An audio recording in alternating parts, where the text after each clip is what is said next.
Bonjour, aujourd'hui nous allons étudier le cri d'Edvard Munch. Voilà, là je préfère. Je me suis intéressé à cette œuvre car en fait elle est célèbre mais pas véritablement connue. Ce que je veux dire, c'est que dans mes recherches, je n'ai pas vu de véritable interprétation. J'ai tout le temps vu la même explication. Le crieur, c'est le peintre, parce qu'en fait il a mal vécu des éléments de sa vie comme la mort de certains membres de sa famille, et également il a mal vécu ses relations amoureuses. Et à chaque fois il servait la même phrase.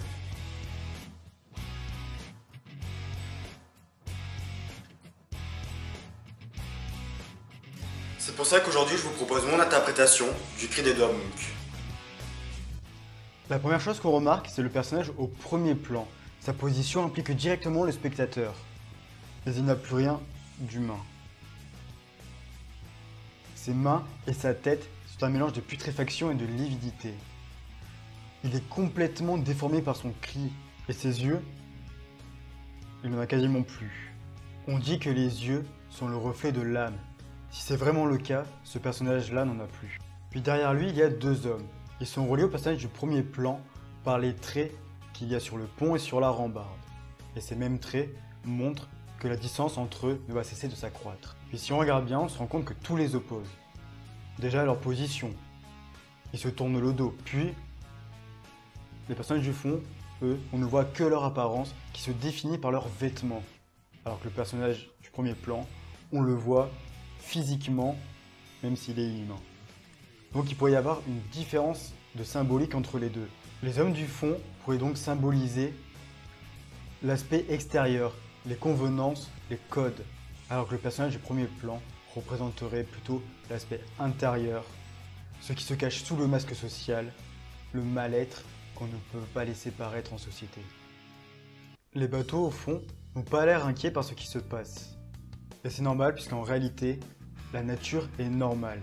C'est juste que là, elle est déformée par le tempérament du personnage au premier plan. D'ailleurs, si on regarde bien, on se rend compte que tous les éléments qui composent son corps rejaillissent sur le paysage. Les courbures, par exemple, se retrouvent dans la mer et dans le ciel. Puis les couleurs de son corps se retrouvent à différents endroits, sur le pont et dans l'eau. Même les couleurs de son vêtement se retrouvent dans la nature, et même sur les personnages en arrière-plan. Donc on voit vraiment que tous les éléments sont repris et distillés dans le paysage. C'est normal parce qu'en réalité, c'est sa vision à lui, il rejette sa personnalité, son ressenti sur le paysage. Il voit la nature à travers son malaise. D'ailleurs, tout dans ce paysage montre le conflit. Le rouge contre le bleu, les courbes contre les traits. Tout dans ce tableau montre le malaise et la folie. Le personnage ne sait plus comment réagir et c'est pour cela qu'il crie. Mais pourquoi se boucher les oreilles? Est-ce pour ne pas entendre son propre cri?